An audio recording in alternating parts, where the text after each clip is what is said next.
In prehistoric times, human beings lived in harmony with nature. But as centuries passed, human needs changed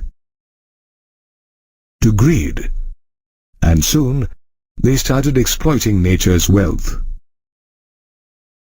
Various human activities, such as overexploitation, fragmentation of habitats, introduction of exotic species, and pollution, have caused a great loss of species diversity.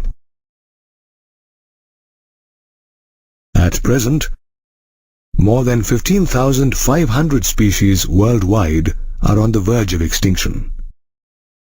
If we do not take any measures against this loss soon, nearly 50% of species on Earth may be extinct within the next 100 years.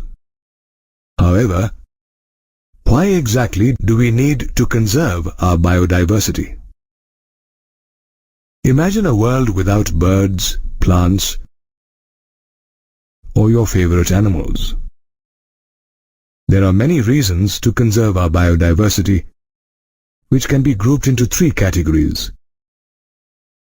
narrowly utilitarian, broadly utilitarian, and ethical.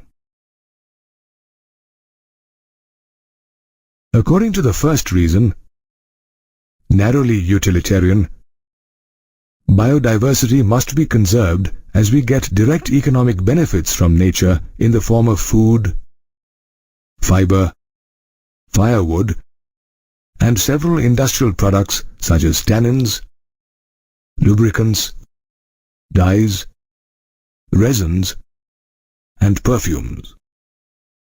In addition, most plants are of great medicinal value. In fact, about 25,000 plant species are used in traditional medicines by indigenous people globally. Moreover, there are many plants in the tropical rainforests whose medicinal importance is yet to be discovered. What if these plants have the power to cure several life-threatening diseases, but are also on the verge of extinction?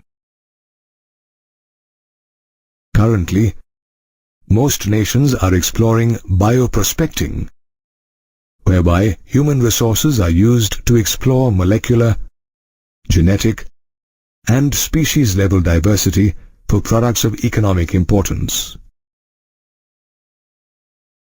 This means nations with richer biodiversity will probably receive greater economic benefits compared to nations with less biodiversity.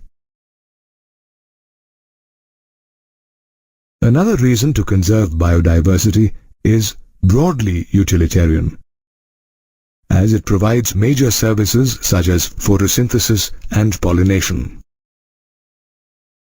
Photosynthesis that takes place in green plants initiates energy flow in an ecosystem. Without this process, life on Earth would be impossible. In fact, the Amazon rainforest, also known as the lungs of the planet, produces more than 20% of the world's oxygen through the process of photosynthesis.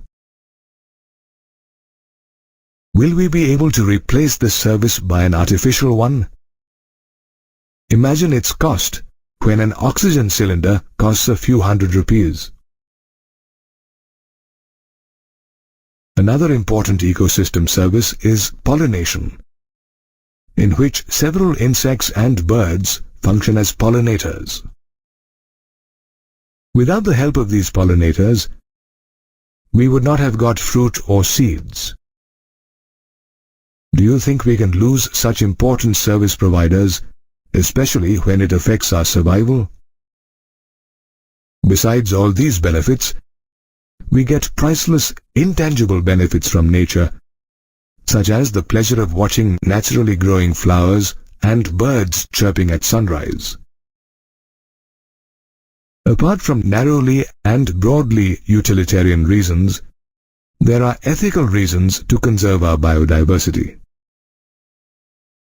Without plants, animals and microbes, life on Earth would be close to impossible.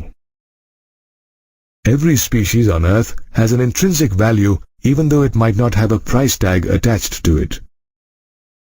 It is our moral responsibility to take care, protect, and preserve our Earth's rich biodiversity for future generations. Whether ethical, narrowly or broadly utilitarian reasons to conserve our Earth's biodiversity, the need to conserve our biodiversity is critical. Our planet is inhabited by millions of species of plants, animals, and microbes. The distribution of these species is uneven, and their groups exhibit various patterns. The most widely recognized pattern of biodiversity is the latitudinal gradient, in which there is an increase in the species richness from the poles towards the tropics. Except for a few areas such as the deserts, tropical regions are richer in species diversity as compared to the temperate and polar regions.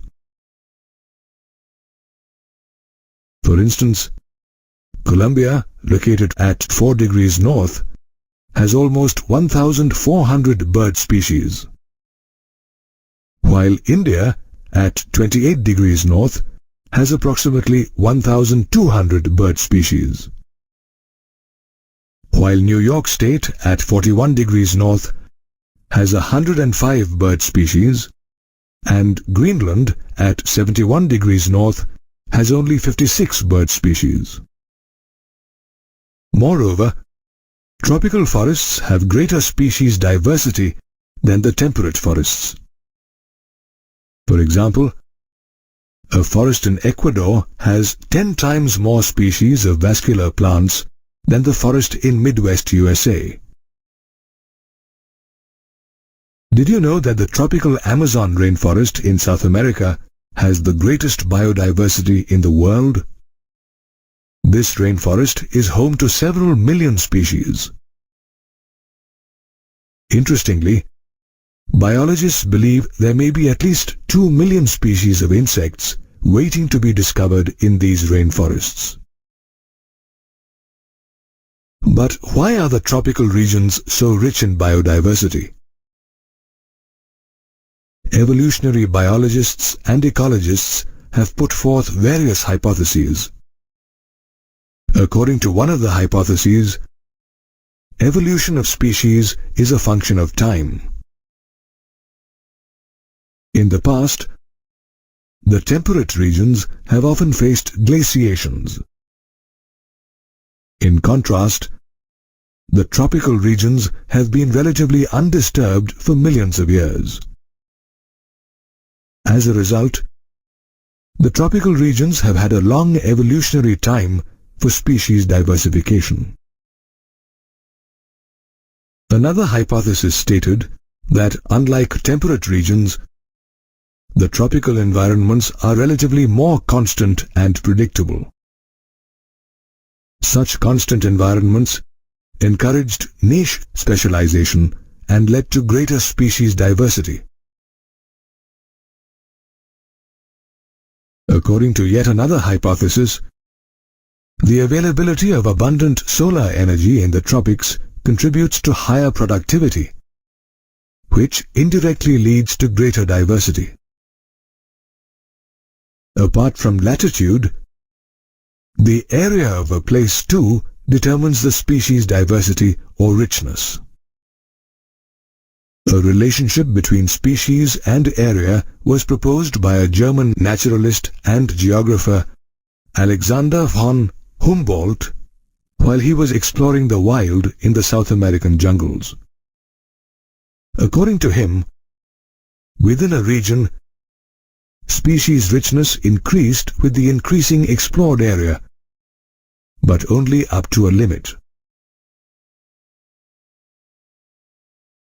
To analyze the relation between the two entities, species richness and area, he plotted a graph which turned out to be a rectangular hyperbola with the equation S is equal to Ca to to the power z. However, on a logarithmic scale, this relationship is linear and is given by the equation log s is equal to log c plus z log a. From the equation, the value of z can be derived as shown here. A higher value of z suggests that the nature of habitat changes and becomes more accommodating, causing a proportionate number of species to spread across a wider area. In contrast, as the value of z decreases, there is a decrease in the biodiversity of that habitat. According to ecologists, the value of z for small areas ranges from 0.1 to 0.2, irrespective of the taxonomic group of the region. For instance, the value of z for birds in California, mollusks in New York State, and plants in Britain are amazingly similar. However, the value of z ranges from 0.6 to 1.2 for very large areas such as continents. Interestingly, the value of z turned out to be 1.15 when the species-area relationship was determined for fruit-eating birds and mammals in the tropical forests of different continents. Therefore, in nature, species diversity of a region depends on its latitudinal location and its area. Our planet is home to